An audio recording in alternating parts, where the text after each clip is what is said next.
The alarm on my phone blared at 5:47 a.m., 3 minutes before it was supposed to. I didn't reset it anymore. Living on the edge meant that even 3 minutes of extra sleep couldn't be trusted, so I'd conditioned myself to wake before the sound, my body perpetually braced for chaos. The house was dark, that particular silence that only exists in the dead hours before dawn, when the world hasn't remembered how to be loud again. I sat on the edge of the bed in my boxer shorts and old college t-shirt, running my hands through hair that hadn't seen a proper haircut in 5 months.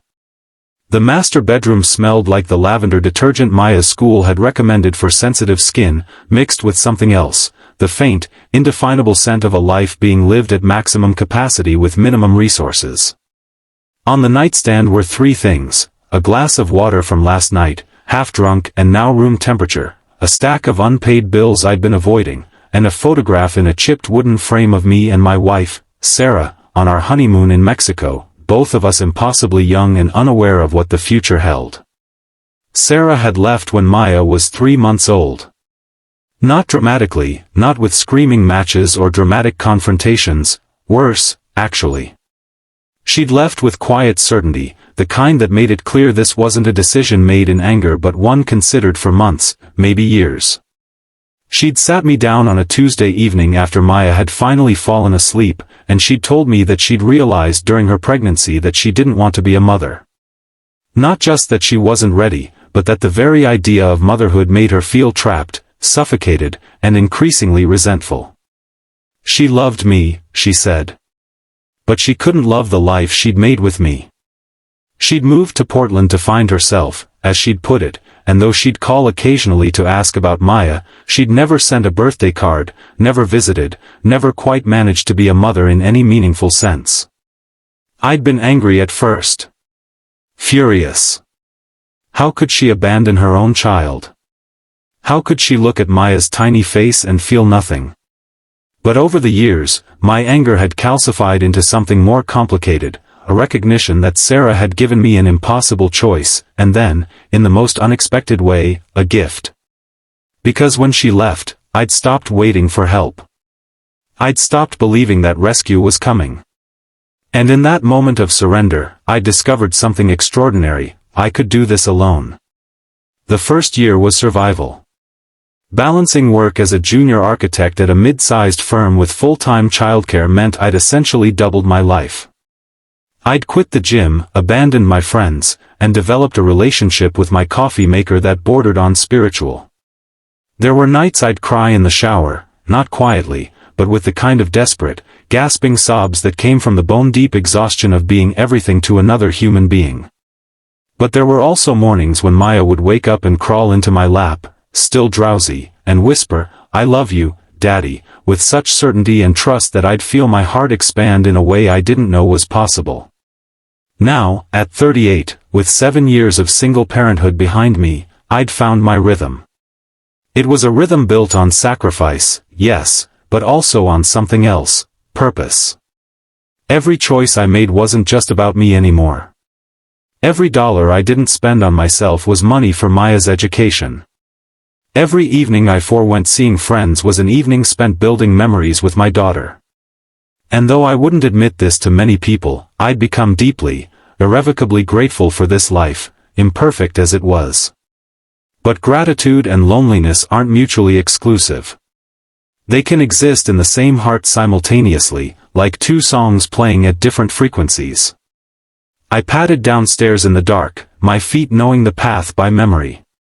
The kitchen was tiny, the whole house was tiny, really, a 1,400 square foot ranch I'd bought with my parents' help, in a neighborhood where young families and retirees mixed together in quiet, polite coexistence. I started the coffee and looked out the window over the sink at the street beyond, streetlights casting everything in that particular hue of pre-dawn orange that always made me think of hospital waiting rooms and all-night diners. The routine from there was clockwork. Coffee brewing while I showered in the chilly bathroom where I'd installed a safety rail Maya had outgrown. Getting dressed in the clothes I'd laid out the night before, dark jeans, a button-down from the clearance section at Target, my one nice watch that had stopped working 6 months ago but I still wore anyway. Packing Maya's lunch in the bento box she'd chosen at the store, turkey sandwich cut into triangles because she would not eat rectangles, apple slices, those cheese cubes she loved, a note written on a napkin saying something silly like, "You are as smart as a brilliant star today," or, "Be kind to someone who needs it." These notes started as a joke when she was 5, something I'd read about in a parenting article, but they'd become something else over time. A promise I was making to her, renewed daily. A statement that the way I saw her mattered. That someone, at least someone, was paying attention. By 6:45 a.m., Maya was awake, grumbling about the indignity of having to get out of bed.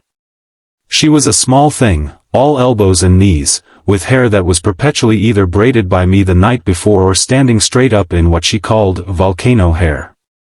She had her mother's dark eyes and my mother's stubbornness, a combination that made parenting her both easier and infinitely harder.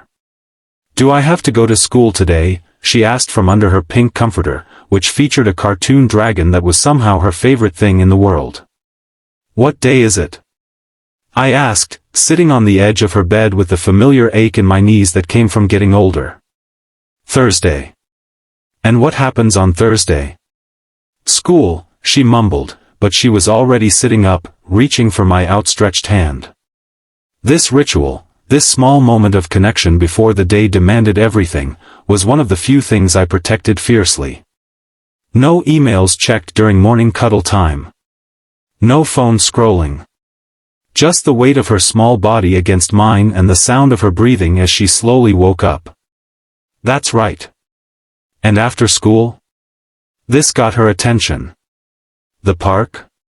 The park, I confirmed. Thursday afternoons were ours. We discovered an arrangement with her after-school program that let me pick her up early on Thursdays if I compensated with longer hours on Tuesday and Wednesday. But only if you brush your teeth without complaining. She scrambled out of bed with a shriek of joy, and I heard the bathroom door slam, followed by the sound of her electric toothbrush whirring. I sat there for a moment in the quiet of her room, looking at the drawings pinned to her walls, pictures of our family that featured me, her, our golden retriever Biscuit, and sometimes a figure in the corner labeled Mommy that I'd learned not to comment on. I'd decided early on that I wouldn't poison her against Sarah. That wasn't going to help anyone, least of all Maya. But I also wouldn't make excuses for her. If and when Maya asked hard questions, would answer them truthfully. Your mother loves you in the way she's capable of loving you right now, and that isn't a reflection of your worth. It's a reflection of her limitations. By 7:30 a.m., we were in the car, our old Honda Civic with the passenger door that stuck sometimes and a coffee stain on the back seat from 3 years ago that had become a permanent feature. Maya was telling me about a fight that had happened on the playground, describing the conflict with the kind of elaborate detail only a 7-year-old could manage. And then Sophie said that Marcus was being mean, and Marcus said that he was just joking, and then everyone had to stand against the wall until Miss Patterson came out, and we were there for like 100 hours, Dad. 100 hours is 4.16 days, I said, turning onto the main street. That's what it felt like, she insisted, unbothered by my mathematical pedantry. The elementary school was a beige brick building that could have been anywhere in America, surrounded by a playground that was already humming with the energy of kids arriving for the day. I pulled into the carpool line, something I only did when I was running late, which was more often than I wanted to admit. Maya unbuckled herself, reaching over to hug me with the kind of fierce intensity that made me feel like I was doing something right, at least on some days. "I love you, Dada," she said, her voice muffled against my shoulder. "I love you more than anything in the universe," I replied, which was our call-and response, a ritual that had its own power. She pulled back, looked at me seriously, and added, "Even more than coffee?" "Don't tell the coffee, but yes." She giggled, grabbed her backpack, and disappeared into the crowd of other children, turning back once to wave before being swept inside. The drive to my office took 20 minutes in traffic that was already beginning to build. My firm, Davies & Associates, occupied the 3rd floor of a modern building downtown, and despite being a junior architect with a modest salary, I loved the work. There was something about translating vision into physical space, about understanding how a building could change the way people moved through their lives, that felt like genuine